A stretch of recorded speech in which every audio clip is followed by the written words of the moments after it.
Hey, Coach, so happy you found us. A couple things. First of all, make sure you go over and subscribe and like.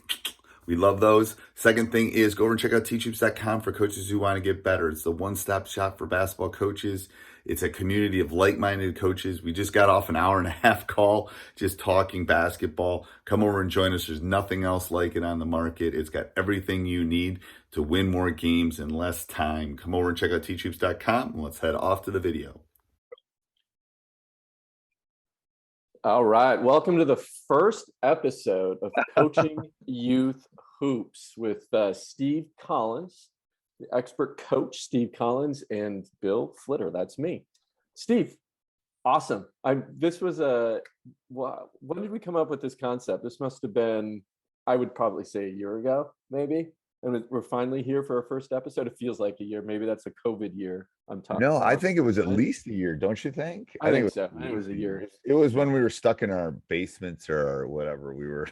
Yeah, when we had all that kind of time, right?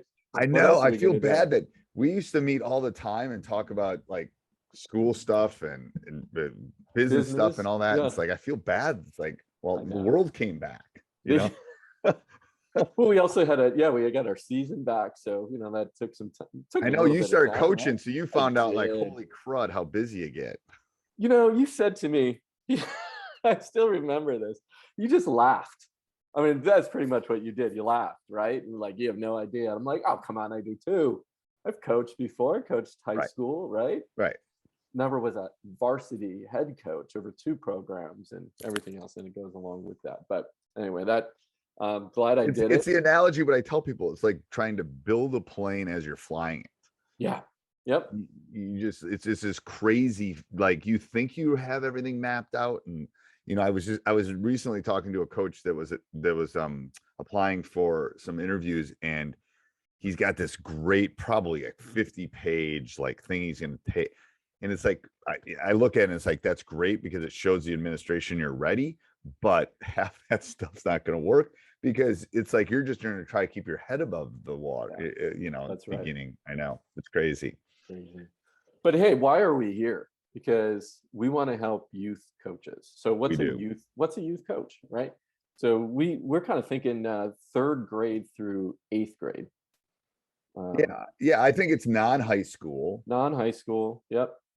So it'd be AAU teams, CYO teams.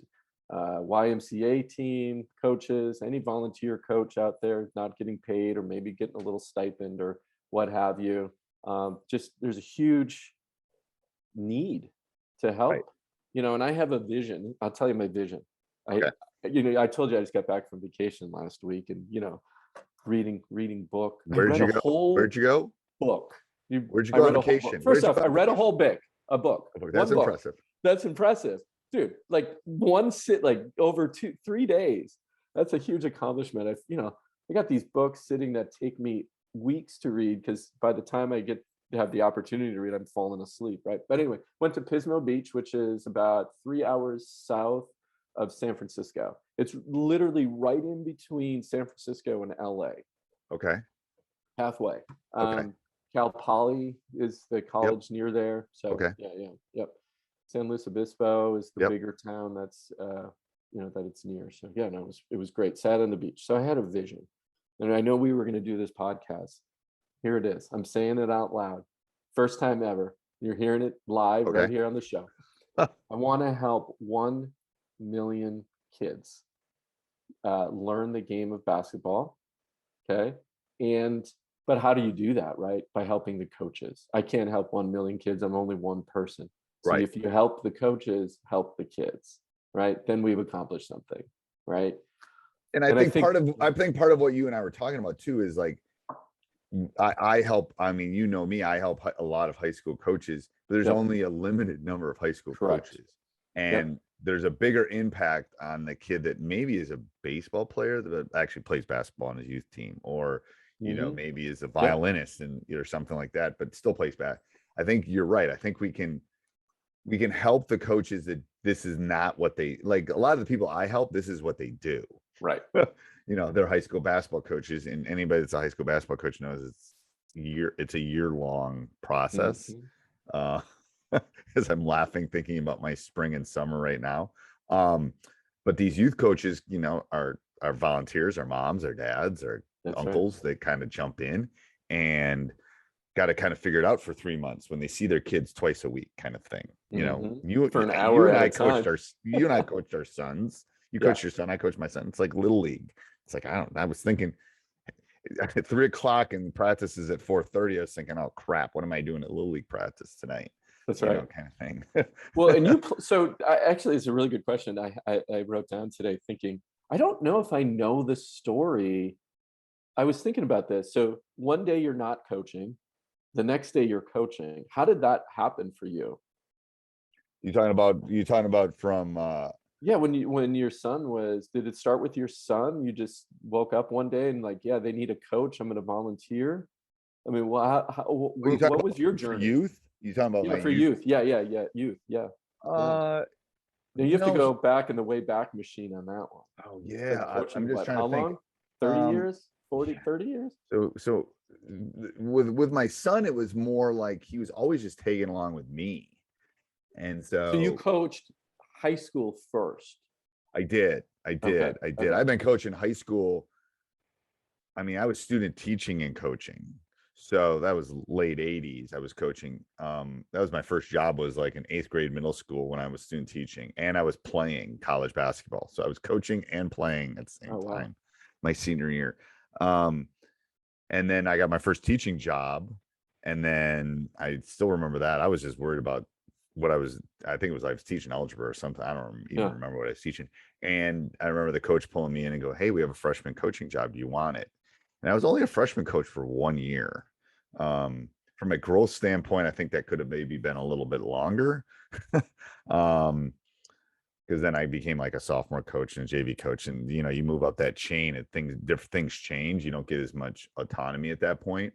But yeah, I mean, then eventually got married and then had kids, and then Drew and Emma were just kind of tagging along, and all that kind of came into play after that. But no, I mean, some of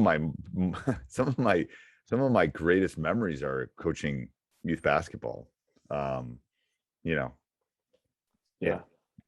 Oh, that's interesting. Yeah, I didn't know. I thought maybe you had started with the young kids first and then worked your way up. No, I've been coaching. It's 30 years. Like, yeah, it's basketball's always been. I can't remember a point when basketball. Part of the reason I probably started teach hoops, because I know my coaching career is getting near the end.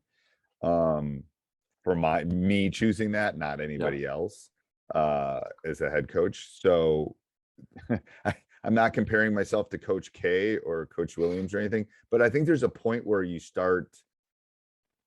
I don't think it's connection, but I think you lose. I don't know. There's something in the engine that just starts clicking a little different, and I'm starting to feel that slowly. It's like, I'm 55 and they're 18.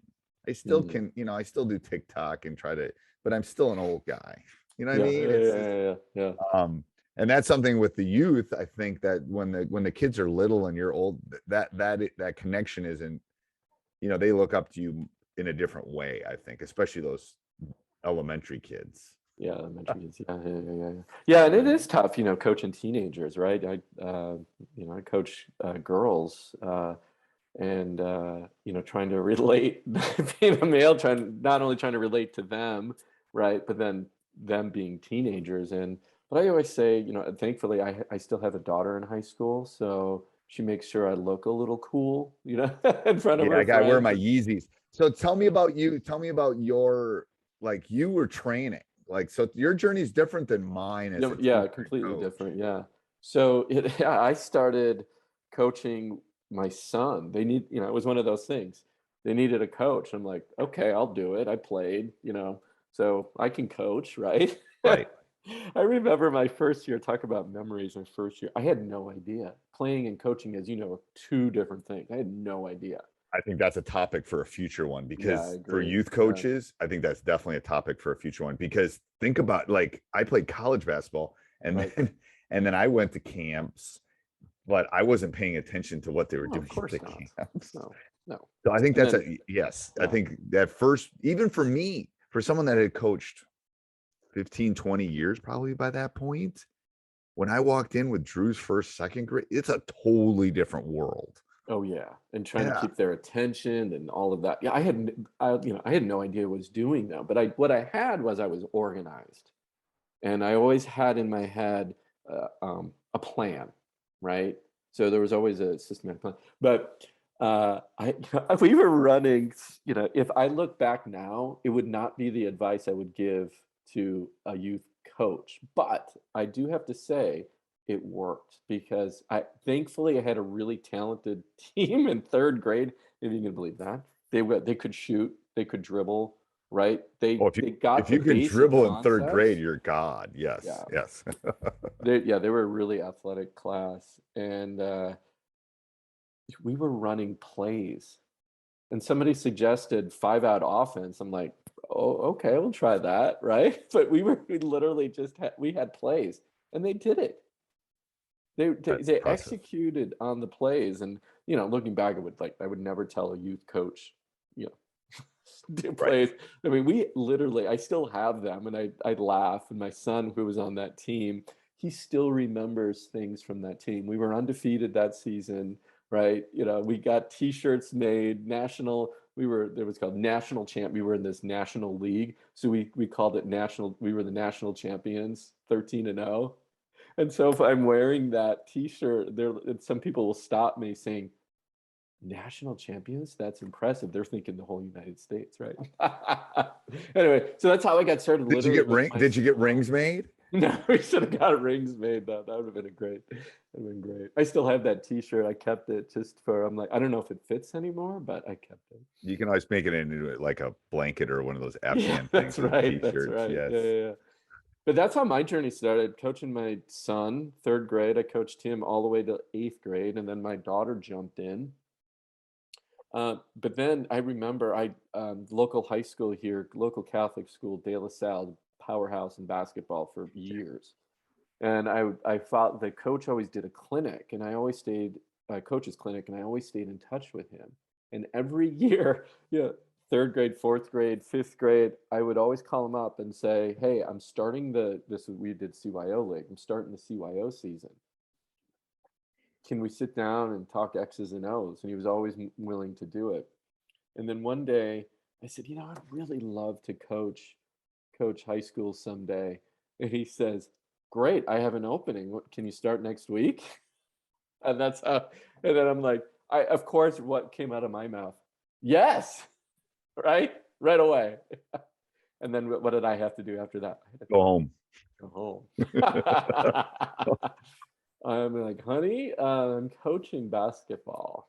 Right. So I did that for 3 years. I coached the freshman team at De La Salle for 3 years, boys. So that's how I got started. I bet that was fun. It was a lot of fun. Yeah, I learned a lot from. Unfortunately, the coach was there 1 year. I had 3 different coaches and three different varsity coaches in 3 years. But the program was still competitive. One guy. The guy who hired me left and went to coach college at USF. The next guy came in who actually played there, and then family situation moved him out to Colorado. And the third guy that came in actually played there as well.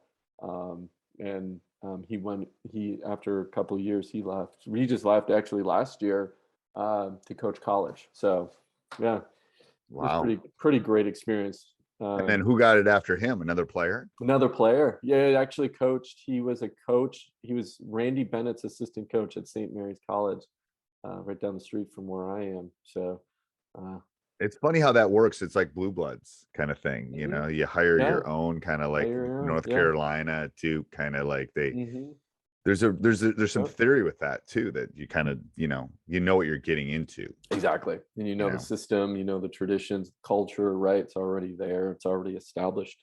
So you stated 1 million people, 1 million players we want to help. 1 million players. So people that are listening to this, where are we going? Because I told Bill before we got on, I'm letting him run this train because I've got 4 other podcasts and I'm going to let him run this. Yeah. But what do you see for us? Yeah, the big vision here is, we'll start with this podcast and just educate coaches, right? And then, we're going to be adding in a Facebook group, and we'll have, things you can download and get, and, blueprints, and, we're going to map out everything for you so you don't have to think. Yeah, we'll put that down. We'll put the Facebook group down below too. So people that are listening, keep running on the treadmill. That's right. And we have a few months before your basketball season starts. We're shooting the first one here in April. So we'll get this out. And now there's people playing basketball now on the other side of the world. That's true. So they're playing youth summer hoops. That's right. You're right. They're playing summer hoops. And there's I got a Teach Hoops member who just emailed me this morning that's in Australia, and they're playing. He ended up losing pretty badly. He's a youth coach. So that's the good thing about the other side of the world is their season's kind of opposite ours. So you get over there, they're starting to some of them they're in their seasons right now. But no, I think that will be great. What I tell people too, and I'll give them, my email address is steve@teachhoops.com. But if there's topics for youth you want, a couple places, go to the Facebook group is probably the best place. And say, hey, how do you do this? Because that's what happens in my Facebook groups. What are you struggling with? How can we help? And then you and I can deep dive into it. Because absolutely, there's nothing that you've gone through that probably I haven't seen at some point in 30 years. That's right. Yeah, and I just want to make, everything that I wish somebody would sat down and told me, right, that I had to learn on my own. Even, reading your stuff on Teach Hoops definitely was helpful and got you, propelled my coaching career. But it's this conversation, it's in the weeds stuff that matters, right? Yeah. And talking through these issues and really trying to understand, truly the X's and O's. And that's what I'm excited about, having those conversations with you, pulling in, outside people to also share their journey, their stories, pulling in questions from our listeners, and really addressing, the questions that they have, and make sure we touch upon that. Because this bucket is much bigger than the high school bucket. Yeah, and there's different styles, right? You just have the rec leagues all the way up to the very competitive youth leagues, right? And as I was thinking through, some of the topics that we're going to talk about, it's like, well, are you a youth coach who just, has got one practice a week on two baskets, right? Or are you a competitive AAU team where in third grade they're pressing you, right? Like, okay, well, that's such a wide span of skills that you need to have. And so again, I'm a stats teacher for those of you that don't know, but it's the spread of the standard deviation is much bigger at the youth level. Yeah. And even when you deal with a small high school team to a really like the De La Salle time, like a really top-notch one, that variation, they still deal with most of the same issues for the most part. Some of them are obviously nationally, but the youth is like kids can't dribble to the point where you said that these 8th graders are probably being recruited at the youth level. Seriously. There's a big spread there. Yes, I would agree. All right. Until next week, huh, Coach? Yes, until next week. Great. First, happy to do this with you. I'm pretty excited to kick this off. Yeah, we did a good job, I think. All right. Till next week. Bye. Bye.